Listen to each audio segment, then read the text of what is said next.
Amados, a paz do Senhor. Hoje vamos estar comentando a respeito da nossa penúltima lição desse trimestre que tratamos sobre a pessoa e a obra do apóstolo Paulo. Hoje nós estamos na nossa lição 12. Vamos falar sobre a coragem do apóstolo Paulo diante da morte. Tema realmente assim muito válido, muito interessante, um tema realmente para nós meditarmos na moderna, na atitude, né, da sociedade moderna em relação a esse tema. E já começo com as recomendações, os pedidos costumeiros, que caso você seja novo por aqui, esteja chegando pela primeira vez, se inscreva no nosso canal. Se essa aula foi útil para você, deixe um like, porque isso ajuda para que a plataforma recomende esse trabalho quando alguém estiver na rede mundial de computadores pesquisando sobre o tema. Dito tudo isso, amados, já vamos pela graça e pela misericórdia do Senhor, debaixo da orientação do Santo Espírito de Deus, a darmos início à nossa aula. O texto áureo, ele diz assim: e assim nós que vivemos, estamos sempre entregues à morte por amor de Jesus, para que a vida de Jesus se manifeste também em nossa carne mortal. Amados, que o cristão, ele, a partir do momento que ele recebe em si essa graça maravilhosa de ter Jesus como seu salvador pessoal, de ter Jesus como aquele que seja o autor e consumador ali da sua fé, passa a viver cada dia ali na dispensação do Espírito de Deus. Todos nós sabemos, né, que essas pessoas, né, são conhecidas como cristãos, elas são cristãs. Essas pessoas somos nós, né, que fazemos parte desse edifício espiritual chamado igreja. Então, o fato é de nós, quando entramos, né, para essa grande família de Deus, temos ciência de que somos entregues à morte todo dia por conta da nossa convicção religiosa, por conta da nossa fé. O próprio apóstolo Paulo, em outra oportunidade, ali escrevendo aos Romanos, né, já disse que por causa de Jesus nós estamos em perigo de morte o dia inteiro, né? Somos tratados como ovelhas que vão para o matadouro. Então ninguém se iluda, né? A cada vez, por exemplo, que a gente sai para entregar um simples panfleto, né, e já houve casos assim, já tem casos, né, registrados assim, pelo simples fato da gente, às vezes, entregar um panfleto com a palavra de Deus, nós estamos nos expondo, né, a humilhações, a agressões, e por que não dizer até mesmo morte, né, como já aconteceu de uma vez, foi até aqui em Brasília mesmo, foi aqui em Brasília. Um missionário estava dentro do ônibus e foi entregar um panfleto, né? Aí aquele senhor, aquela pessoa, né, aquele homem estava ali, se zangou porque o missionário estendeu a mão entregando um panfleto para ele, sacou de uma arma e matou o missionário ali mesmo, né? Então, nada de novo debaixo do sol. Fazer a obra de Deus é de fato estarmos em perigo de vida, né? Todo dia, todo momento. Então, se tem um povo que precisa estar preparado e consciente, digamos assim, da iminência de sua morte, sem sombra de dúvida, esse povo é o povo de Deus, né? São os crentes, aqueles que fazem a obra do Senhor. Amados, aqui a verdade prática diz assim: o Espírito Santo nos prepara para sofrer por Jesus Cristo e suportar as angústias e aflições na obra de Deus. Como eu estava falando anteriormente, né? Aqui é só uma ilustração do que eu estava dizendo. Às vezes, amados, o que de menor nos acontece é a gente entregar, por exemplo, um panfletinho desse aqui, a pessoa amassar o panfleto, né, ou joga no chão, às vezes joga na gente, joga nos pés da gente, ou joga na cara da gente. E quando é só isso que acontece, né, a gente ainda se dá, vamos dizer assim, por feliz, porque poderia ser pior. Então, nós, os crentes, temos consciência, ou pelo menos deveríamos ter, né, essa consciência de que ser cristão é estar entregue à morte todo dia. A nossa leitura bíblica em classe, amados, está no livro de Atos, capítulo 21, dos versículos 7 ao 15. E começa dizendo assim: e nós, Concluída a navegação de Tiro, viemos a Ptolemada e, havendo saudado os irmãos, ficamos com eles um dia. Então, a Márcia estava em Tiro, né? Aqui, ó, né? Aqui já foi na terceira viagem missionária, né? Quando ele chega aqui em Mileto, nós já estudamos sobre isso. Aqui ele praticamente se despede, né? Ali dos anciões, tudo. Ele vai se despedir dos crentes ali. Há um momento de tristeza, né? Quando ele estava ali, o próprio apóstolo Paulo falou: olha, vocês não vão me ver mais. E de fato, amados, depois dessa terceira viagem aqui, né? Que o apóstolo Paulo sai aqui nesse itinerário aqui, ó, chega em Tiro, igual nós estamos vendo aqui na palavra, ó, chegou em Tiro, e viemos a Ptolemaida, ou seja, essa cidade aqui, ó, né? Aí, e havendo saudado os irmãos, ficamos com eles um dia, ou seja, chegaram aqui, né? Chegaram aqui, aqui era o porto, né? Tiro era um porto.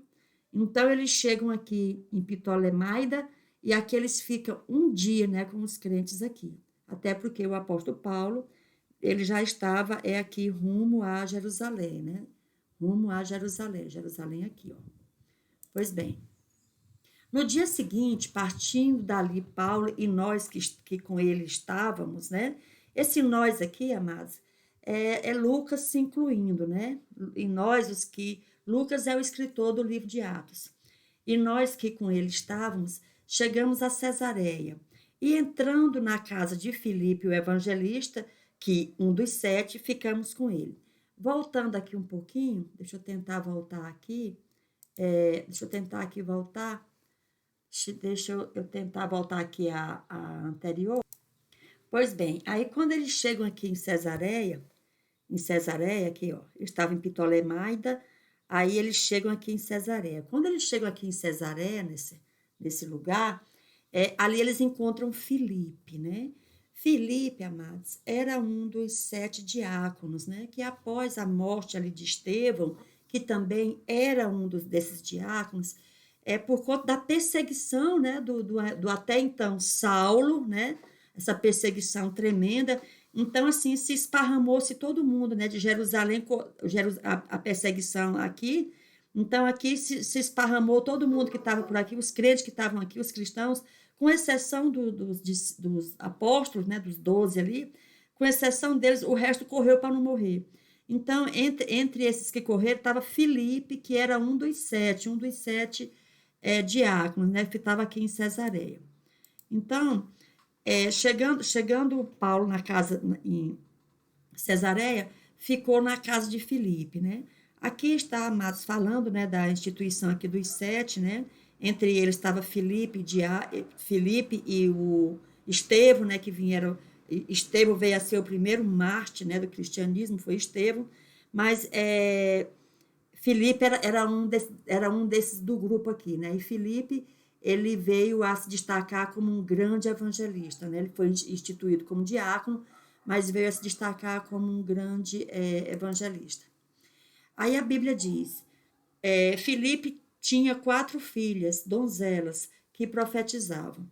Então, amados, a Bíblia, ela é pródiga, né, em ministério de mulheres, a verdade é essa, né? Em cooperação de mulheres, né? Melhor dizendo, cooperação de mulheres. Então, por exemplo, em relação a exercer o dom de profecia, né? Cooperar com a obra de Deus no dom de profecia, nós temos, por exemplo, Miriam, a irmã de Moisés, temos Débora, né? A grande juíza, temos Ana ali no templo, né? Quando Maria vai apresentar Jesus, encontra aqui a profetisa Ana, e também temos essas 4 filhas aqui de Felipe, que eram profetisas. Em Cesareia,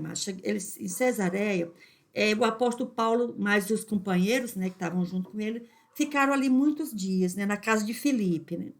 Quando eles estavam lá, chegou da Judéia, né, naquela região ali da Judéia, assim, já mais ao sul ali de Israel, chegou da região ali da Judéia, um profeta por nome Ágabo, né? Ágabo, um profeta. Então, quando esse profeta chega lá, o profeta pega, né? Ele chegou, provavelmente encontrou um cinto, né? O apóstolo Paulo deixou o cinto E, de repente, em cima de uma mesa, em cima de uma cadeira, né? Como geralmente os homens fazem, né? Chega, tira o sapato, tira o cinto, joga. Pelo menos aqui em casa é assim, né? Joga em qualquer lugar. O apóstolo Paulo tirou seu cinto ali, deixou fácil ali.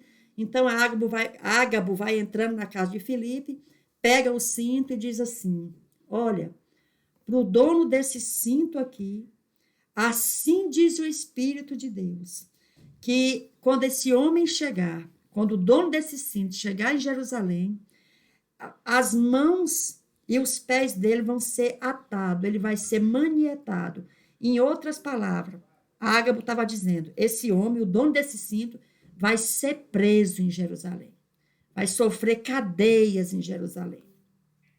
Então, amados, e isso quando Ágabo, né, faz isso, o próprio Ágabo pega o cinto e se amarra, né, ata os pés e a mão dele, né, como fosse assim, tipo um pau de arara, né, ata os pés e as mãos dele para passar essa mensagem para os que estavam ali presentes, e obviamente que o apóstolo Paulo recebeu para si, já que aquele cinto, né, ou aquela cinta, era do apóstolo Paulo. Então, amados, quando as pessoas que estavam com Paulo ouviram aquilo, né, pediram para Paulo, então, se é assim, você não vá para Jerusalém, não vá para Jerusalém, né? Os amigos ali preocupados, né, amados? Preocupados porque, de fato, né, todos nós somos seres humanos e tememos sim a nossa própria morte e a morte de quem nos é caro, de quem nos é próximo, dos nossos amigos, de nossos familiares. Então, aqueles discípulos ali também temeram, né, e pediram que Paulo não fosse para Jerusalém. Mas aí Paulo respondeu assim, né? Por que vocês estão chorando assim, tipo, magoando meu coração? Porque saibam vocês que eu estou pronto não só apenas para ser preso, mas ainda morrer em Jerusalém. Essa foi a resposta que o apóstolo Paulo ali deu para aquelas pessoas, né? Para aqueles discípulos que estavam ali chorosos, preocupados realmente ali com a possibilidade da morte, né? Até mesmo da morte do apóstolo Paulo. Então, amados, quando os discípulos viram ali, né, que por mais que dissessem, não iam dissuadir o apóstolo Paulo, eles disseram: olha, vai com Deus, né? Faça-se a vontade do Senhor na sua vida, porque eles perceberam ali a convicção, eles não iam conseguir demover o apóstolo Paulo daquela ideia de ir para Jerusalém, né? Como de fato o apóstolo Paulo vai mesmo. Então, amados, o que acontece? Chegando ali, passado ali algum tempo, né? Ele estava aqui em Cesareia, e veja bem que o próximo parada aqui seria mesmo Jerusalém, ó. Então, passados uns dias aqui na casa de Filipe, o apóstolo Paulo se aprontou, né? A comitiva que estava com o apóstolo Paulo se aprontou e desceram aqui para Jerusalém. Então, amados, eu quero chamar aqui a atenção, aqui nesse mesmo texto ainda, esse verbo aqui, subimos a Jerusalém. Aliás, todas as vezes que alguém está em qualquer lugar e vai a Jerusalém, tá, subimos a Jerusalém. Mas se a gente perceber aqui, ó, se ele estava aqui, ó, se ele veio de Tiro, Ptolemaida, Cesareia, na verdade ele estava descendo, né? Aqui é o hemisfério norte para cá, hemisfério sul para cá. Então, na verdade, ele estava descendo, ele não estava subindo. Né? Nesse caso aqui, se descia. Mas por que a Bíblia registra subir, né, e não descer? É o seguinte, havia naquela época, até hoje, né? Até hoje, lá entre os judeus, eles achavam que dizer descer para Jerusalém era tipo desmerecer, né, o lugar onde estava o Santo Templo. Então, jamais se descia a Jerusalém, sempre se subia. Independente de onde o caminhante estivesse, falava-se subir ao invés de descer. Por quê? Porque eles entendiam que descer seria tipo assim uma palavra que diminuiria assim, o valor daquela terra onde estava o templo, né? Daí porque sempre a gente vê subir. Deixa eu tirar aqui esse spam. Pois bem, continuando aqui, as considerações iniciais, né? Amados, o nosso tempo, né? Agora tocou o telefone aqui, deixa eu interromper um pouquinho. Então, amados, aqui nas considerações iniciais, eu quero chamar aqui a atenção, né, a nossa atenção, de que hoje nós vivemos uma época, né, marcado pelo imediatismo. As pessoas vivem, né, como se nunca fossem morrer. Parece que o tudo é o aqui, é o agora, é o momento. Hoje em dia, a morte ela virou um tabu na sociedade mesmo. No passado, na sociedade, tabu era sexo. Hoje, como o sexo está liberado, faz o que quiser, com quem quiser, do jeito que quiser, e está tudo bem, está tudo certo na sociedade secular. Então, hoje, na sociedade, nessa mesma sociedade secular, a morte é que é um tabu. Então, hoje, por exemplo, né, eu botei essa foto aqui antiga, mas isso aqui era muito comum, o velório era algo assim que se dava nas casas, né? Nas casas, e ali com as famílias junto, com criança que não tinha essa história de dizer, não, seu parente foi fazer uma viagem, seu avô fez uma viagem, uma estrelinha, não sei o que, não. As crianças, desde cedo, se preparavam, né? Se acostumavam, já começavam a se acostumar com a ideia da morte, aceitar a existência da morte. Então, assim, era, no meu ver, assim, uma vida mais verdadeira, né? Vivia-se uma realidade mais verdadeira. E não, assim, uma bolha como se criou hoje em dia, né? Cada vez mais as pessoas menos preparadas para as adversidades da vida. Então, qualquer coisinha hoje em dia desestabiliza uma pessoa, a pessoa cai em depressão, a pessoa vai procurar droga, vai procurar, se desespera, se decai da vida, tal. Então, assim, não que depressão sempre houve, né? Depressão, em alguns casos, é uma patologia mesmo, é uma doença. Mas a verdade é que hoje está, assim, tipo, se generalizando muito esse sentimento de autopiedade, de autocomiseração, de prostração, tudo. Por quê? Porque parece que foi tirado das pessoas, isso desde crianças, né? A vida como ela é. A vida tem adversidade, a vida tem dores, a vida tem perdas, né? O mundo tem aflição. Então, hoje cria-se uma bolha, principalmente para crianças, para adolescentes, para jovens. Então, assim, eles vivem como se o mundo fosse, assim, o mundo da Poliana, né? Onde todo mundo é feliz, aonde não existe a morte, onde não existe a dor, onde não existe a adversidade, aonde o mundo se adapta às minhas vontades, etc e tal. Isso é um mundo de mentira, né? Um mundo de mentira. Por quê? Porque essa mentira, ela hoje, como eu disse, ela tá melhor materializada na negação da morte, né? As pessoas negam a morte. E a palavra de Deus diz que quem é sábio pensa na morte. Não no sentido de ficar doido, pensando, vou morrer, vou morrer, vou morrer. Será que é hoje? Será que é amanhã? Será que é depois? Não. Fazendo planos para 100 anos que seja, mas preparado para morrer hoje, sabendo que a morte é uma realidade, a morte é uma realidade e dela ninguém há de escapar, né? Salvo aqueles casos que foram encontrados vivos por ocasião do arrebatamento da igreja. Fora isso, né? Fora isso, as pessoas vão morrer sim, nós vamos morrer. Então não adianta negarmos, inventarmos historinha fantasiosa, tal. A morte é um fato e dela não se escapa. E dela não se escapa. Eu coloquei essa foto aqui, ela é bem interessante, né? Vocês estão vendo aqui essa casa do interior? Tem uma foto aqui. Geralmente a sala era cheia de fotos, né? Foto de santos, foto de familiares, né? Mas também tinha essa foto que vocês viram aqui, aqui anteriormente, né? Essa foto aqui, ó. Geralmente ela era colocada num quadro e também colocada na parede. Então, quando a pessoa chegava, né? Sabia da existência dos vivos, mas também sabia que aqueles vivos um dia também morreriam. Então, a ideia da morte era uma ideia presente, né? Para que aquelas pessoas tivessem melhor preparadas, né, para aquilo que é a vida, que é o fim da vida, e não se negar a morte como se ela não existisse e como se a vida fosse uma eterna juventude, essa bolha, como eu disse anteriormente, que foi criada aonde você não pode sofrer, aonde não tem adversidade, porque qualquer coisinha você desmorona, não sei o quê. Eu acho que grande parte hoje dessa sociedade assim, tão fraca, né? Tão fraca, é porque, entre outras coisas, tem negado a morte, tem negado a dor, tem negado a perda. E isso tem criado, assim, uma legião de fracotes mesmo, né? De fracotes, pessoas que negam as adversidades quando elas são, de fato, uma realidade na vida. Amados, ainda, né? E outra coisa, pensar na morte não é uma espécie de escapismo, como alguns detratores querem impingir aos cristãos, por exemplo, não, né? Pensar na morte é aquilo que eu disse.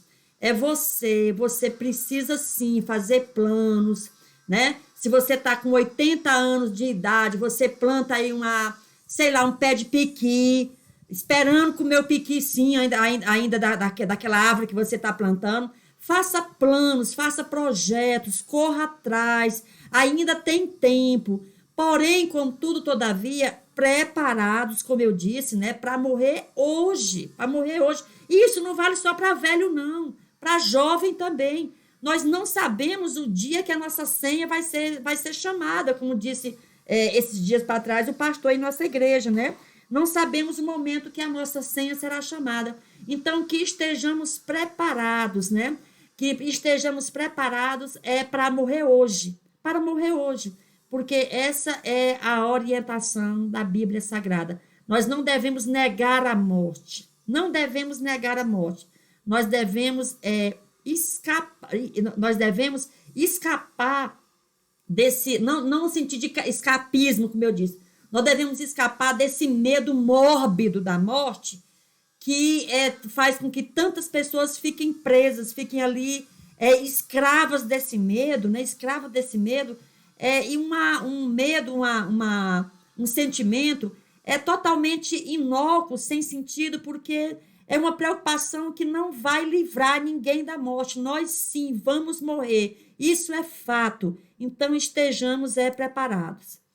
Amados, o próprio apóstolo Paulo, né, ele tinha consciência de que só justificaria a gente querer ficar paciente aqui, né? A gente queria que virar um maracujazinho e ficar paciente, se isso fosse porque nós estaríamos interessados, por exemplo, em pregar o evangelho, somente por isso. Porque por outra razão não teria mais. Por quê? Amados, a velhice, ela é enfado e cansaço. É fato. Essa história de terceira idade, que é a melhor idade, não sei o quê, isso é conversinha fiada, sabe, de marketing para vender produtos, para abocanhar a aposentadoria dos velhos. A terceira idade, a chamada terceira idade, a velhice, não é a melhor idade, não. Isso é lorota. A velhice é enfado e cansaço, como diz a Bíblia. É enfado e cansaço. Então, querer permanecer ad eterno aqui na terra só se justificaria nas palavras do apóstolo Paulo se fosse para se desgastar pelo evangelho, para fazer a obra aqui na terra. Fora isso, não há mais nenhuma outra razão de uma pessoa querer virar semente aqui em cima da terra. A introdução da lição, amado, diz assim,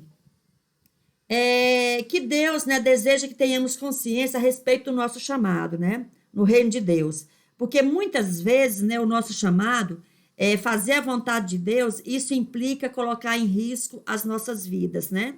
E eu aqui, rapidamente, para não me estender, eu me recordo, né, de um caso que aconteceu comigo. Eu estava pouco tempo de crente, eu tinha entrado para a igreja fazia pouco tempo, fui fazer uma obra evangelística em determinado lugar, e aí eu fiquei de retornar, e eu estava no meu trabalho quando uma amiga me ligou e disse, olha, Rose, não volta lá, porque eu tinha ficado de voltar. Não volta lá, porque teve um saidão aí, um dos componentes daquela família é presidiário, saiu aí para o indulto aí de Natal, coisa parecida, e ele ficou sabendo que uma crente foi lá e disse que se essa crente botar os pés lá, ele dá um tiro na cara dessa crente, né? Aí é lógico, né? Minha amiga me ligou para mim não ir, de jeito nenhum, né? Zelando pela minha vida, porque gostava de mim e tudo. E eu confesso que, claro que eu fiquei com medo, né? Minhas filhas eram pequenas ainda, tudo. Eu fiquei com medo, sim, de ir. Mas o que aconteceu? Eu comecei a orar, comecei a jejuar e comecei a receber palavras de incentivo, né? De profetas aqui na terra, né? O pastor Eliezer, o esposo da irmã Regina, foi um desses, né? Que sem saber o que estava, aqueles medos, aqueles temores que estavam dentro de mim, ele disse, olha, irmã Rose, vá, porque Jesus é com você nessa obra, vai, não tema, né? Então, quando eu recebi essa palavra, eu fui, fiz a obra lá, Jesus operou maravilhosamente ali no seio daquelas famílias, e eu, pela misericórdia de Deus, com a ajuda do Espírito Santo, e tão somente pelo Espírito Santo, eu tive forças, eu tive coragem, eu tive serenidade para não parar a obra e dar continuidade àquele trabalho evangelístico ali naquele lugar. Então, amados, o ponto central dessa lição é que tenhamos coragem, né? Que tenhamos coragem e serenidade diante da morte. Eu usei essa figura aqui desse gatinho, né? Desse animalzinho aqui, porque eu achei realmente a feição dele assim, uma feição muito serena, muito tranquila. Então, eu acredito que seja algo semelhante que deve ser visto, né, no rosto dos cristãos, diante das ameaças, até mesmo da morte. Por quê? Porque a partir do momento, como eu já disse, que nós colocamos a mão no arado para fazer a obra de Deus, devemos estar pronto para tudo, inclusive para sermos mortos, né? Por quê? Porque o mundo jaz no maligno, e uma vez que esse mundo jaz no maligno, pessoas que estão fazendo ali a obra contra o maligno, contra a dominação dos principados e das potestades, obviamente não vão ali ser bem vistas e certamente serão perseguidas e, por que não dizer, até mesmo mortas. Então, amados, o Paulo, né, quando ficou sabendo, Paulo disse, não, eu vou para Jerusalém, eu já estava indo para Jerusalém, vou permanecer em Jerusalém, eu não vou me deter aqui, eu vou e vou ficar em Jerusalém pelo tempo ali que for necessário, porque eu tenho ali uma obra em Jerusalém, tenho um compromisso em Jerusalém. Então, ele talvez ali, amados, Paulo tenha já lembrado, né, que quando a conversão dele, né, em Atos capítulo 9, o que Ananias, né, o profeta, falou, né? Já antecipou que Paulo haveria de padecer pelo nome de Jesus, né? Aqui, o próprio Ananias já iniciou ali a conversão de Saulo, ali, de Paulo, já foi pré-avisado, né? Pré-avisado, dizer, olha, prepara o lombo aí, porque vem açoites aí, vem pancadas, vem perseguição, vem prisão. Então, amados, essa história de que você entra na igreja e você vai parar de sofrer, isso aí também é outra lorota, né? Tem nada disso. Você entrou na igreja, prepare o lombo, né? Então, como está dizendo aqui, eu lhe mostrarei quanto deve padecer pelo meu nome, né? Jesus aqui dizendo. E eu lhe mostrarei quanto deve padecer pelo meu nome. Então, amados, estar com Jesus é padecer na salvação, né? Se ser mãe é padecer no paraíso, estar com Jesus é padecer na salvação. Então, amados, aí daí a pouco ele ficou bem claro ali, né, para aquelas pessoas que estavam ali, pelo próprio apóstolo Paulo, uma vez que eles estavam discernindo ali pelo Espírito Santo, né, de que era a vontade de Deus que Paulo enfrentasse prisões e açoites pelo nome de Jesus, conforme ele mesmo reconhece, né, quando ele diz ali em Atos capítulo 20, versículo 24, mas em nada tenho a minha vida por preciosa, contanto que cumpra com alegria a minha carreira. Então, amados, não é você fazer a obra e ficar se lamentando. Ah, que coisa, eu fui ali, estava com meu cabelo tão bonito, me jogaram um balde d'água, me jogaram um pinico de mijo, de urina, agora estava tão perfumada, agora cheguei aqui todo fedorento, não sei o quê. Não é para ficar reclamando, não. Você já deve estar preparado que esse tipo de coisa acontece. Então, faça com alegria, né, como fazia ali o apóstolo Paulo. Então, amados, Paulo continua, né, nada faz demover o apóstolo Paulo de que ele ia sim para Jerusalém, né, e ele sabia que o sofrimento ali ele não tinha para onde correr, né, que ele ia sofrer, né, ia sofrer em Cesareia, que depois ia sofrer em Jerusalém. Então, assim, aliás, o apóstolo Paulo já estava ali, já de uma certa forma, já, vamos dizer assim, calejado, né? Aonde ele chegava era perseguição, era prisão, era açoite. Por quê, amados? Como a Bíblia diz na primeira carta aqui de João, capítulo 5, versículo 19, sabemos que somos de Deus e que o mundo todo está sob o poder do maligno. O mundo jaz no maligno. Então, amados, fazendo aqui uma analogia com um estádio de futebol, é como se alguém tivesse, sei lá, na arquibancada do Flamengo e o Vasco fizesse um gol e essa pessoa que estava na arquibancada do Flamengo começasse a comemorar. Ora, não precisa ser tão sábio, tão inteligente para saber o que ia acontecer com essa pessoa, né? Aquela torcida do Flamengo, aquela torcida ia vir em peso, né, contra aquela pessoa que estava comemorando, vamos dizer assim, o gol do outro lado. Então, o que acontece? Nós, amados, estamos aqui nas trevas fazendo a obra da luz. Então, nós vamos ser vistos, sim, vamos ser perseguidos e tenhamos isso internalizado em nossas mentes, em nossos corações e não fiquemos aí embarcando em teologias que alargam o caminho, que alargam as estradas aí. Tem até, um termo que foi cunhado, é, como é que quando vai abrindo aquelas estradas, vai fazendo aquela infraestrutura, esqueci aqui o nome, aquelas máquinas, né, que vão abrindo assim as estradas, esqueci aqui como é o nome que se dá aquele procedimento. Então, hoje tem muitos teólogos, né, com essa máquina aí, né, alargando esses caminhos, né? Mas aí eu quero ver se eles conseguem alargar a porta, né? Então, não há caminho largo, o caminho é estreito, a porta é estreita, né? Ser cristão é ter cruz, não tem como você se separar da cruz. Inclusive, cristão não tem como desassociar da cruz, porque o próprio nome, o nome ali já revela cristão, cruz, cristão, cruz. Então, amados, tem hoje muito teólogo, muito ensinador aí, muito pregador, fazendo uma verdadeira terraplanagem, né, no caminho, alargando o caminho, por conta e risco deles, né? Porque o caminho de Jesus, como ele mesmo disse, o caminho, ele é estreito. O caminho é apertado, né? É estreito.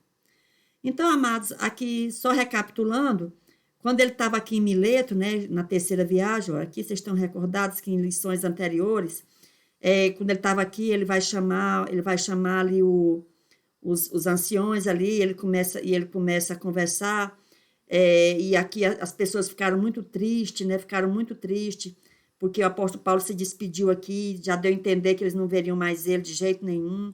Então, eles choraram, né? Abraçaram Paulo, depois foram até para uma praia lá e ficaram de joelho orando, né? Toda essa despedida aqui do apóstolo Paulo, né? Quando ele está aqui, e aí ele vai fazer esse caminho que nós estamos tratando hoje aqui, ó.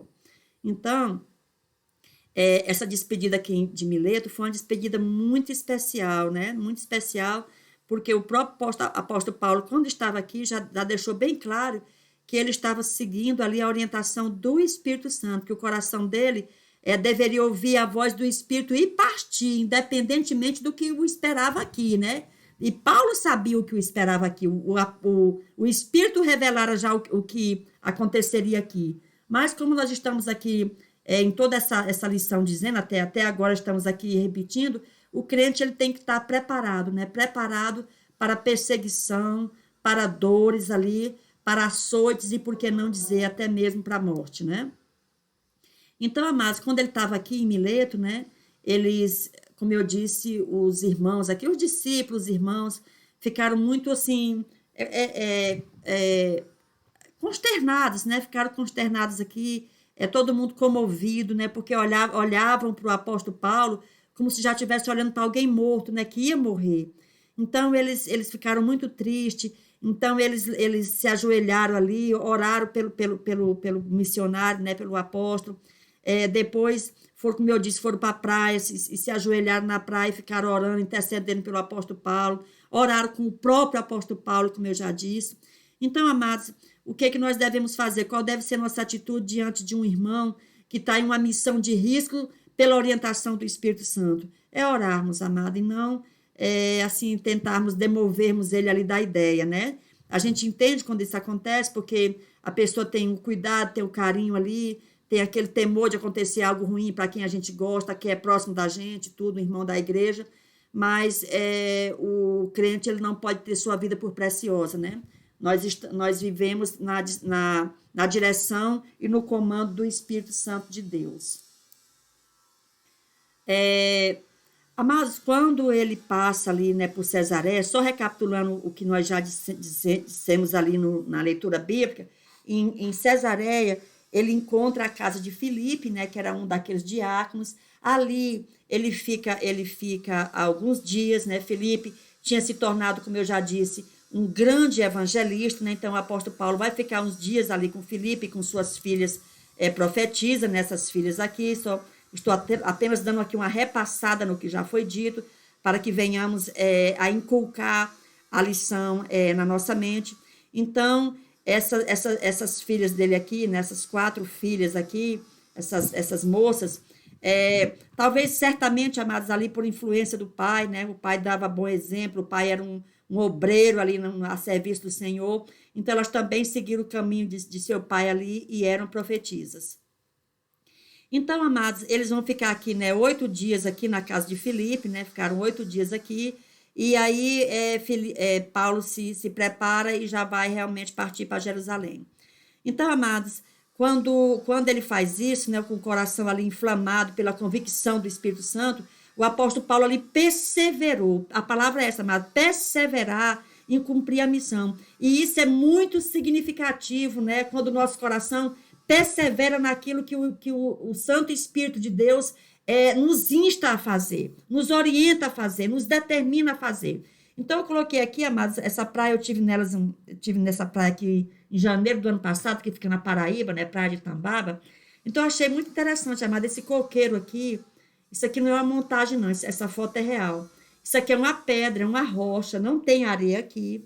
Mas, mesmo assim, essa sementezinha, essa semente, né, perseverou aqui, e a despeito de todo essa intempérie aqui, de todas essas condições impróprias para que uma planta se firmasse, né, permanecesse, essa planta cresceu e dá frutos aqui nesse lugar. Então, que sejamos também como esse coqueiro aqui, amados, apesar das condições não serem as mais adequadas, né, mas que venhamos a perseverar, mesmo nessas condições difíceis, e venhamos a dar fruto na seara do Senhor. Amados, a síntese do apóstolo Paulo, do tópico 1, é que o apóstolo Paulo tinha plena consciência acerca da inevitabilidade de padecer por Cristo. Porque, como eu já disse, né, nós somos luz em meio às trevas. E as trevas não se sentem confortáveis com a luz. Por quê? Porque aonde a luz chega, as trevas são obrigadas a sair. Então, realmente, ali é uma antítese, né? São dois polos ali que não vão se unir. É a luz e as trevas. Então, estejamos preparados para sabermos que não somos bem vistos.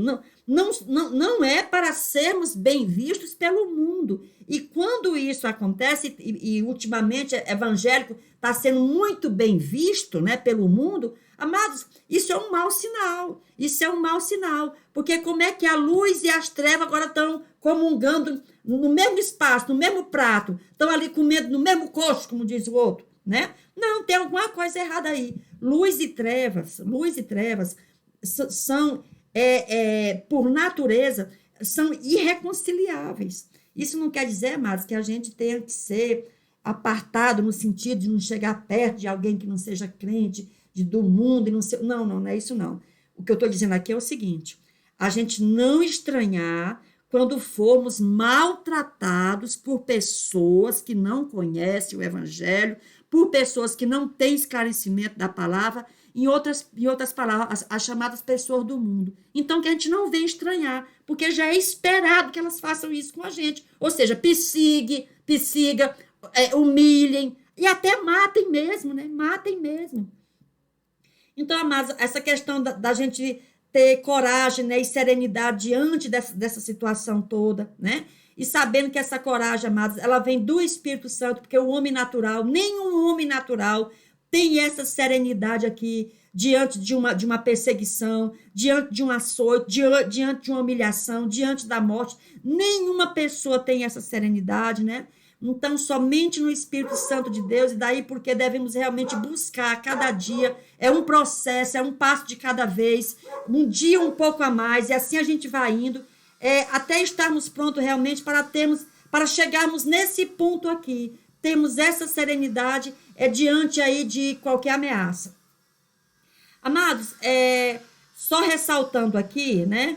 Foi o Espírito Santo de Deus na vida do apóstolo Paulo, e tão somente o Espírito Santo de Deus na vida do missionário, para que, apesar de todas aquelas súplicas ali, aquele choro, aquelas pessoas dizendo: não vai, Paulo, eles vão te matar, não vai, olha, fica aqui com a gente, você é útil aqui, não vá. Amado, somente a certeza, né, de uma missão direcionada pelo Espírito Santo fez com que o apóstolo Paulo passasse por cima de todos aqueles apelos, né, que estavam sendo feitos ali, e fosse de forma resoluta para Jerusalém, como de fato fez o apóstolo Paulo, né?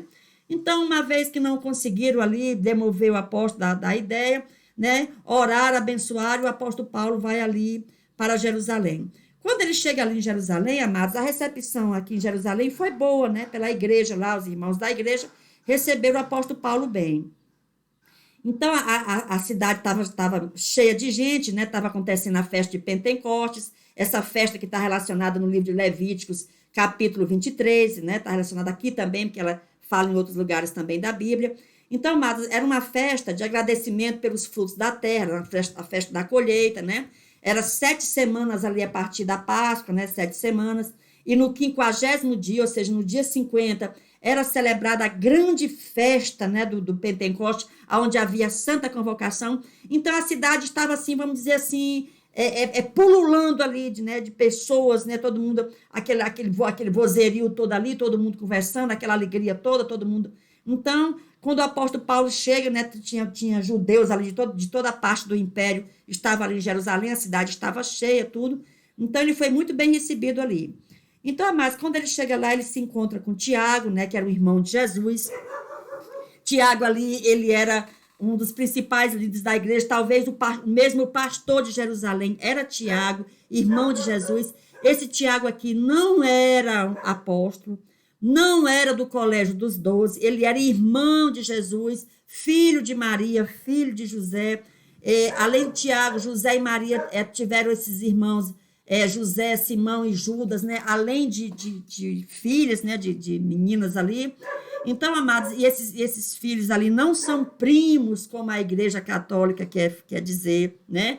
Por quê? Porque o grego, né? O grego foi a língua que foi escrita no Novo Testamento. O grego tem palavras específicas para filho de sangue, para parente, né? Para conterrâneo, por exemplo, pessoas que vivem numa mesma região ali. Então, de fato, é filho mesmo, né? Em relação a essa questão dessa invenção aí, que não era filho de Maria, por causa daquilo que eu falei na lição anterior, por causa daquela lenda urbana, daquela superstição baseada num livro espúrio e tal. Então, por conta disso, os católicos até hoje advogam, né, ferrenhamente a virgindade perpétua de Maria, porque na cabeça dos católicos, a santidade de Maria consistia na genitália dela intacta, né? Então, se por acaso Maria tivesse tido relação, ela não seria santa. E quando nós sabemos, mas que Maria, como já mencionei na lição anterior, era legalmente casada com José, e ela não permaneceria virgem, porque senão seria um casamento de fachada, e era proibido pela lei de Moisés, então José e Maria jamais fariam isso, porque aí eles seriam contados como transgressores da lei, né? E José e Maria eram bons judeus ali, cumpridores da lei de Deus. Amados, então ali em Jerusalém, todo mundo ficou feliz, né, em saber que o apóstolo Paulo estava tendo assim muito êxito, né, nas suas caminhadas, no seu evangelismo ali junto aos gentios, já que os apóstolos, né, sendo todos eles judeus, inclusive o próprio apóstolo Paulo também era, mas o ministério ali dos 12, né, ficou restrito ali àquela área de Jerusalém e as adjacências ali. Por quê? Porque havia uma resistência muito forte dos apóstolos, né, por exemplo, se misturarem com pessoas que não eram judias, porque eles achavam que se entrasse na casa de uma pessoa que não era uma pessoa que não era judia, que não era judeu ali, eles se contaminavam, né? Tanto é que essa parte aqui é bastante conhecida, essa visão de Pedro lá em Jope, quando Deus mostra esse lençol aqui, com todos os tipos de animais aqui dentro, né? Certamente animais limpos, animais imundos, mas aí na cabeça de Pedro aqui, só o fato de um animal ter tocado no animal que era imundo, já fazia aquele animal também imundo, então ele não comeria de maneira alguma dos animais que aqui estavam, né? Então, traçando um paralelo, ele estava dizendo, olha, eu não me misturo com pessoas que não sejam aqui da nação de Israel, eu não me misturo com pessoas de outras nações. Era isso aqui na cabeça de Pedro, e isso permaneceu sim ali no meio dos apóstolos. Foi preciso realmente que chegasse o apóstolo Paulo, né, como uma espécie de trator, né, para abrir o caminho ali para que as nações, ou seja, as pessoas que não eram ali de Israel, pudessem ouvir a maravilhosa boa nova da salvação em Jesus Cristo. Então, amados, apesar ali, né, quando tá todo mundo ali muito bem, receberam o apóstolo Paulo muito bem, estava todo mundo alegre ali, a festa ali do Pentecoste acontecendo e tal, mas aí, daí, determinado momento, alguém chama o apóstolo Paulo e diz assim, rapaz, é o seguinte, a gente tem recebido aqui muita denúncia, entendeu? Tipo assim, que você é um detrator da lei de Moisés, que você não respeita a tradição dos antigos, que você não respeita, assim, os costumes da nossa terra aqui e tudo. Então, a gente tá aqui com um pouco assim, de preocupação, porque você está sendo muito mal visto pelos judeus. Os judeus têm sempre lhe acusado de você estar, tipo, deturpando, detratando aí as leis que foram dadas aos nossos pais, né? Então, amados, não era nada disso, né? É claro que essas acusações eram mentirosas, né? O apóstolo Paulo, em momento algum, detratava, né? Detratava os costumes judeus de maneira alguma. Nós sabemos que essa questão das pessoas que estavam aderindo, né? Estavam se convertendo ao cristianismo. Essa questão ela foi levada ao concílio em Jerusalém, Atos capítulo 15. Então, foi o concílio de Jerusalém, o colegiado de Jerusalém, dos apóstolos que ali estavam, recomendaram que as pessoas que estivessem se convertendo ao cristianismo tão somente se abstessem, né, da prostituição, se abstessem do sangue, da corrupção. Então, mas que não tinha necessidade de ficar observando esses costumes judaicos, por exemplo, entre eles, o de circuncidar criança, né, a circuncisão. E a esse respeito, eu coloquei essa foto aqui, né? Porque foi um caso aqui conhecido no Brasil, aqui é o Pelé, casou-se há uns, sei lá, 20, 30 anos atrás, não me lembro, se casou com a cantora evangélica aqui, o nome dela era Síria, né? É a Síria, cantora evangélica, ela é da Igreja Batista, mas em determinado momento ela começou a se embandeirar para o legalismo, né? Para visão judaizante, e porque quis que o filho deles dois, né, que eles têm um filho, fosse circuncidado, né? Então Pelé se opôs e aí foi uma confusão grande e por conta disso eles se separaram. Não por conta disso necessariamente, né? Porque ninguém se separa só por uma coisa. Geralmente é um monte de coisas que já vem vindo e às vezes ali é só a gota d'água. Então, essa questão judaizante também aqui, né? Infelizmente opera até os nossos tempos, a ponto, por exemplo, de separar aqui um casal. Mas, na época do apóstolo Paulo, né? Essa confusão começa já ali, né? Naquela época, de que pessoas na igreja deveriam também observar os preceitos de Moisés, as leis de Moisés, aquele cerimonialismo de Moisés, né? Quando o concílio ali em Jerusalém falou, não é nada disso, não é nada disso.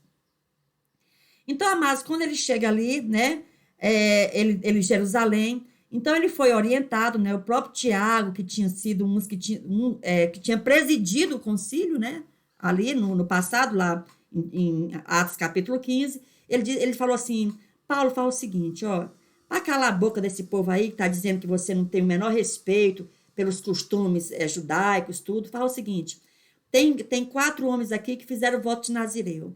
Então, fala o seguinte, paga a despesa deles, né? E tu também rapa a tua cabeça com demonstração de que tu tem respeito pela lei, para que cala a boca desse povo aqui, porque tá sendo muito complicado.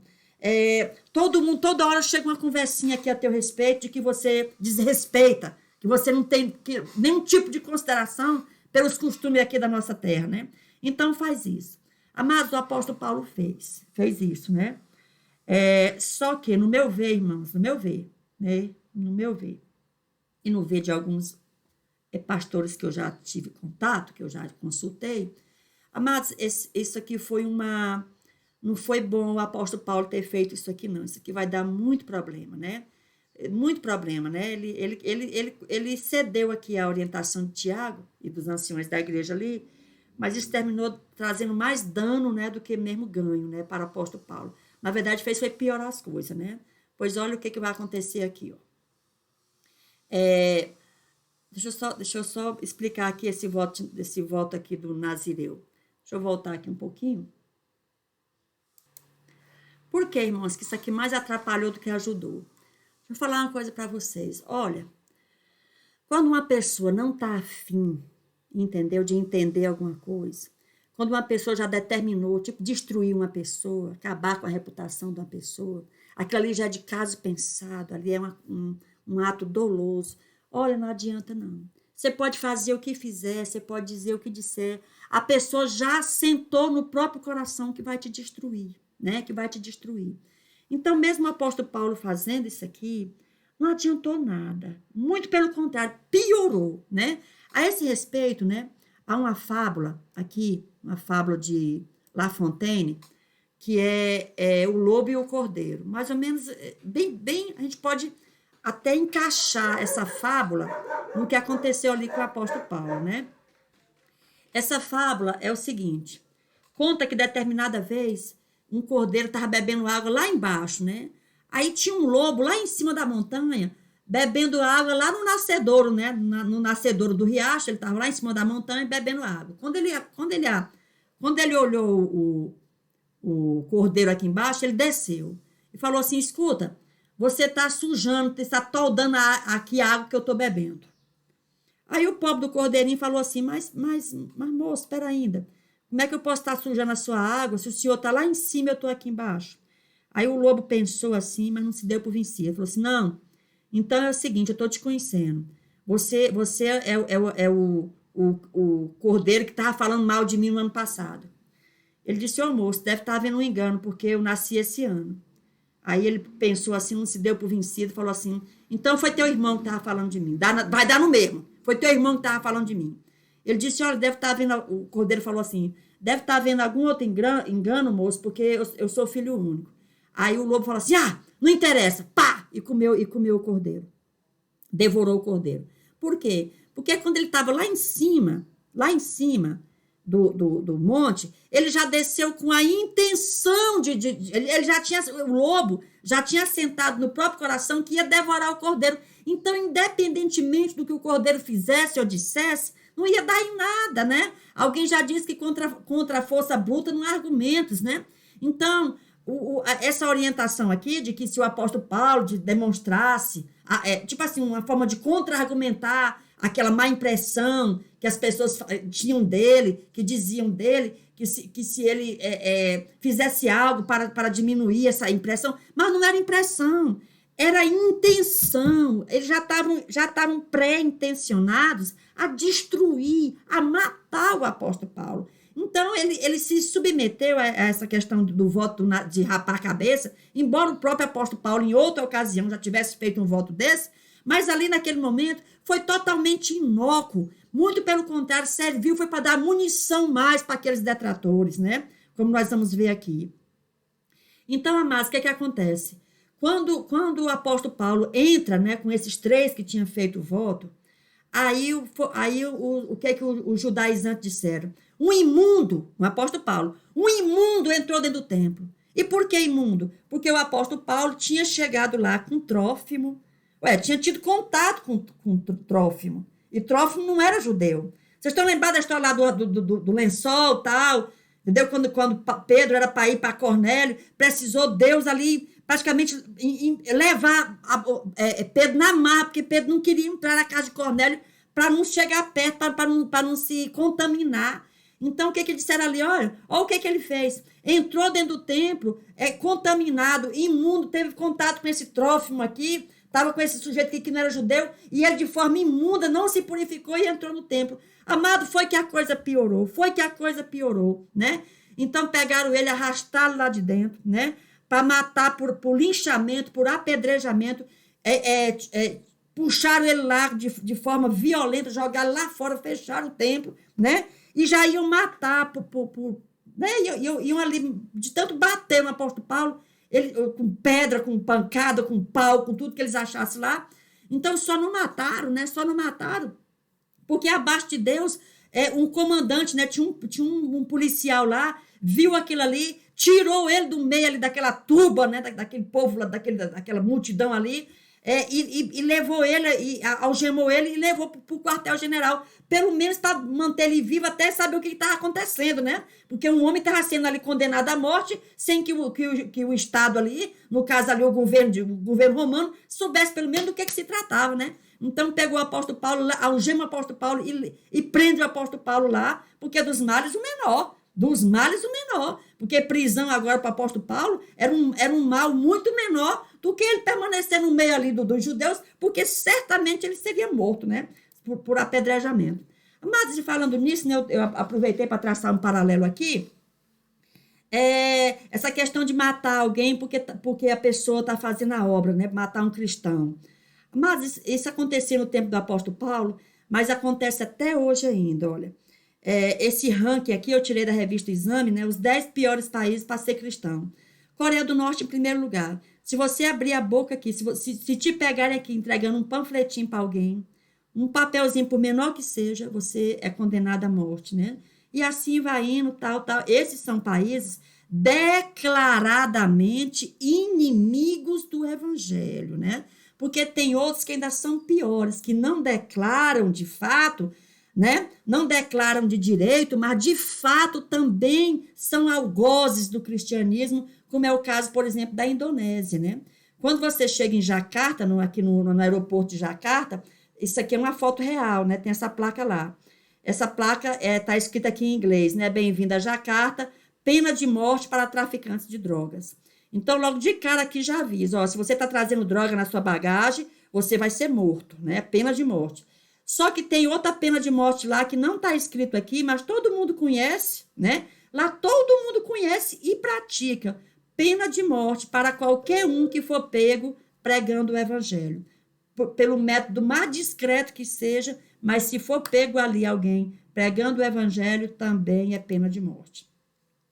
Então, amados, nisso Paulo começou a conversar com esse comandante que tirou ele de lá, né? Então, porque naquela hora o comandante pensou até que era pelo jeito que estavam tratando o apóstolo Paulo, se tratasse até ali fosse no dia de hoje, um terrorista, né? Porque naquela época, amados, tinha o judaísmo, ele tinha várias seitas, né? Divisões dentro do judaísmo, né? Como as mais conhecidas, vamos pensar aqui, né? Os fariseus, os saduceus, os herodianos, os essênios, tinha os escribas, tinha os zelotas, né? Tinha os sicários, e de todos eles, esse aqui, junto com os zelotas, né? Eles eram os piores. Os zelotas, amados, se fosse trazer por dia de hoje, os zelotas era aquele pessoal que fica fazendo manifestação, queimando pneu no meio da pista, atrapalhando os carros. Era o que os zelotas faziam, né? Pichava monumento, né? Quebrava vidraço de banco. Era o que os zelotas faziam, né? Mas tinha ainda uma ala mais radical ali entre os judeus, que eram os sicários. Quem eram os sicários? Os sicários eram mercenários, matadores de aluguel, pistoleiros, e eles faziam emboscada, né? Eles faziam emboscada. E eles eram chamados sicários por conta de uma lança enorme que eles tinham, um punhal enorme que eles tinham, né? Carregavam esse punhal, que atravessava uma pessoa de um lado para outro assim facinho, né? Então eles eram muito temidos. E aí Lísias, né? Que era essa autoridade romana lá, quando começou a conversar com o apóstolo Paulo, viu que o apóstolo Paulo era um homem letrado, o apóstolo Paulo falava hebraico, o apóstolo Paulo falava grego, né? O apóstolo Paulo era um poliglota, então ele pensou, olha, bom, pelo menos terrorista esse homem não é, né? Porque era ali um intelectual, né? Como é que um homem desse? Porque todo mundo conhecia, amados, como é que eram os sicários, né? Sicários era tipo assim, cortado no pé e na ponta, era pedra bruta, né? E não era o caso do apóstolo Paulo, né? Ele viu ali um homem polido, um homem educado, que falava muito bem. Então, quando ele percebeu que ele não era um sicário, ele já maneirou, né? Maneirou. Aí, e tem mais. E ele ainda vai maneirar mais porque vai perceber que o apóstolo Paulo tinha ali dupla cidadania, não era só um judeu, era também romano de nascimento. Então, amados, quando essa autoridade aqui romana sabe que o apóstolo Paulo tinha também cidadania romana, o tratamento com Paulo mudou, né? Ficou uma coisa mais amena, mais respeitosa, mais tranquila, porque, entre outras coisas, amados, a cidadania romana concedia à pessoa alguns privilégios, né? Alguns privilégios. Entre eles, a questão de você ter 3 nomes, né? 3 nomes. Por exemplo, você tinha o nome de nascimento, que no caso de Paulo ali era Saulo, né? O nome de nascimento. O nome da gens, ou da família, né? Do grupo aqui, que no caso era de Tasso, né? A família dele era de Tasso, Saulo de Tasso. E também um apelido, né? Então, quando você tinha cidadania romana, lá no seu documento, você ia ter 3 nomes. O seu nome mesmo, o seu nome de nascimento, nome de batismo, por assim dizer, o nome da sua família, né? E um apelido, que no caso do apóstolo Paulo era Paulo. Paulo era o apelido porque o apóstolo Paulo era de baixa estatura. Então, talvez por ele ser pequeno mesmo, né? Baixinho, já tinha esse nome pequeno. Então, era Saulo de Tarso pequeno, né? Saulo de Tarso Paulo. Então, quando Paulo se converte, até, amados, eu creio para se descolar desse passado dele tenebroso de perseguidor, ele próprio preferiu agora adotar o apelido que ele já tinha, né? Que era Paulo. Então, amados, o que acontece? Então, ali conversando tudo, o apóstolo Paulo, mesmo manchado, né, de sangue, das pancadas que ele tinha levado lá do pessoal, que quase mataram ele, o apóstolo Paulo ali não perdeu a oportunidade de começar a conversar com Lísias ali e já falar do evangelho, já apresentar Jesus. Por quê? Porque a palavra de Deus diz, né, pregue a palavra, esteja preparado, né, para pregar essa palavra, a tempo e a fora de tempo, repreenda, corrija, exorte com toda a paciência e doutrina, ou seja, com o ensino certo, com o ensino buscado, com o ensino esmerado, como está lá na segunda carta de Paulo a Timóteo, no capítulo 4, versículo 2. Então, naquele momento ali, o apóstolo Paulo, conversando com Lísias e tal, já aproveitou e pregou o evangelho também para aquela autoridade romana. Então, amados, qual é a nossa conclusão, né? A conclusão que a atitude de sofrer pelo nome de Jesus, infelizmente, ela tem sido abandonada, né, nos tempos modernos. Hoje em dia, o nome de Jesus é uma commodity. É uma commodity, uma mercadoria que estão vendendo, prometendo lucros rápidos e fáceis, né? Então, amados, a igreja hoje é do tipo assim, entre pobre saia rico. Mas acontece que a igreja não é um cassino, né? A igreja não é um cassino. A igreja é um edifício espiritual onde pessoas ali, conscientes da sua obra, conscientes da sua cruz, levam essa palavra a tempo e a fora de tempo. Na verdade, a igreja é um hospital onde você entra ferido e sai curado, né? Porque Jesus Cristo é aquele sim, é aquele que liberta, é aquele que cura, é aquele que batiza com o Espírito Santo, é aquele que leva para o céu. Essa tem que ser a mensagem, né? E não que a igreja é um cassino que você entra lá e de uma forma mágica lá, porque deu sorte, porque sei lá, você saiu rico. Nada disso, isso não existe. Isso é uma lenda, isso é uma lenda urbana. Então, amados, a conclusão também é que Paulo tinha consciência, né, de que evangelizar é enfrentar oposição e sofrimento. Ninguém sai para evangelizar, para fazer uma obra, achando que vai ser bem recebido, achando que vai chegar, as pessoas vão abrir a porta, vão te oferecer cafezinho, não sei o quê. Não é assim, não funciona assim. As pessoas, tipo assim, quando te atende na porta, muitas das vezes já te atende de má vontade, sabe? Já chega ali, já logo de cara dizendo, eu não estou afim de conversar com você, sai da minha porta, né? E quando às vezes não faz xingar mesmo, joga pedra, como às vezes eu estava saindo para evangelizar com a irmã, num domingo à tarde, fui passando por perto de um prédio, uma loja com sobreloja, né? 2 andares, como é que chama, meu Deus? Um sobrado. Aí eu ia passando com a irmã, a mulher lá de cima pegou um pinico, sei lá o que, cheio de urina, jogou em cima da gente, né? De graça, assim, quer dizer, de graça não. Bem não dizer que foi de graça não, né? Porque é aquilo que eu falei, né? É as trevas e a luz. Então, é lógico que a luz, amados, ela incomoda as trevas, né? Incomoda as trevas. Então, a gente ali, irmão, ninguém xingou, ninguém... A gente sabia que a gente saiu preparado que isso também pudesse acontecer. Ou mais, ou menos, ou mais até do que isso, né?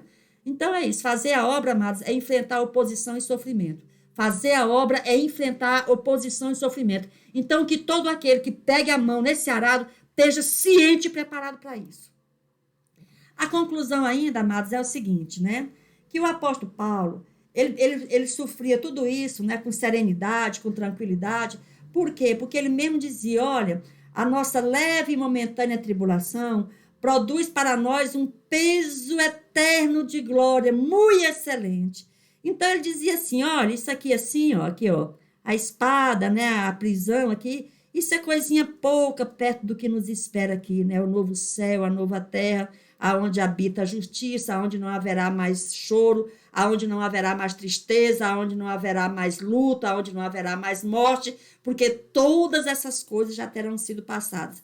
Então, amados, o apóstolo Paulo com os olhos fitos aqui, né? O apóstolo Paulo abria a boca e dizia, olha, isso que eu estou passando aqui é nada, é uma tiquinha assim, é uma coisinha mínima, essas pancadas, esse chute, né, esses murros que eu levei, essas chibatadas que eu levei, e até mesmo a espada que posteriormente partiria a cabeça ali do apóstolo Paulo. Amados, é nada perto disso aqui, né? Quando nós habitaremos ali num novo céu e numa nova terra, aonde sim habitará a justiça e estaremos para sempre e sempre na presença do Senhor.